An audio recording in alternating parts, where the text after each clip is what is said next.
Firstly, congratulations on this award. How excited were you to receive it? Oh, I was so thrilled. I mean, it's always so meaningful to be recognised by peers, especially ones who have gone through similar struggles to you in their careers. So it was just an electric evening to be in a space where everyone was able to be back in person and celebrating together again. Your brother, Benjamin Law, has previously won this award. How important has family been for you to pursue a career in the arts? And I ask that because I was talking about racial stereotypes in the introduction, and it is a stereotype that Asian parents push their children toward academic excellence in maths and science. I think we were quite lucky in the sense that we didn't have traditionally, tiger parents in that way. Both my parents, they were always very supportive and loving towards us in pursuing something that made us happy, because that was, part of the sacrifice that they made coming to Australia, forgoing their own passions and their interests so we could do that ourselves.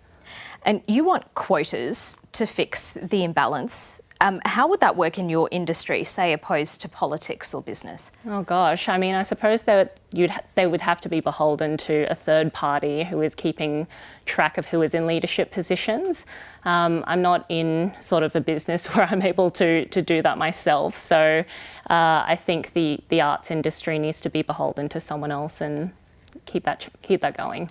Do you think quotas, there could be a negative consequence to it, and that individuals who get a leg up as a result of a quota will never know if it was their talent that got them there or whether it was simply the colour of their skin?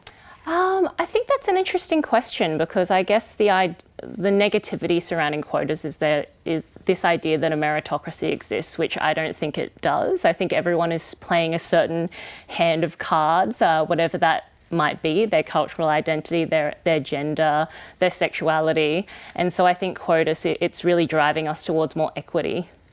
Now, I interviewed you a few years ago back in Brisbane ahead of the opening of your debut play, Single Asian Female, which was just absolutely phenomenal. Like, I loved it so much. It was about family and relationships, but it was also just funny and entertaining.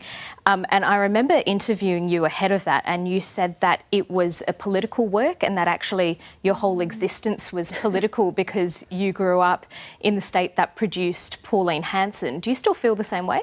I do, in a sense. I mean, I think if you're a person of colour in the arts industry, your very existence and anything you really produce is political in that sense, because it's quite a political act to have a voice as a minority person and to have a platform. Representation is so important. You can't be what you can't see, and this has become part of the national conversation now. What changes have you seen in the last few years that make you optimistic about the future? Oh gosh, I'm definitely seeing small changes happening, at least very much in the last 5 years in the arts sector, where we are seeing more diverse peoples entering leadership positions. I mean, it's slow going, but I'm very optimistic that, by the time I'm a little bit older, the landscape will have changed somewhat. And what's next for you? Because you've written books, plays. Next is a play called Miss Peony at Belvoir Street Theatre in Surrey Hills, and that will be on next year as part of their 2023 season. Oh, congratulations on all your success. It's so well deserved. Michelle Law, thanks so much for coming in. Thanks so much.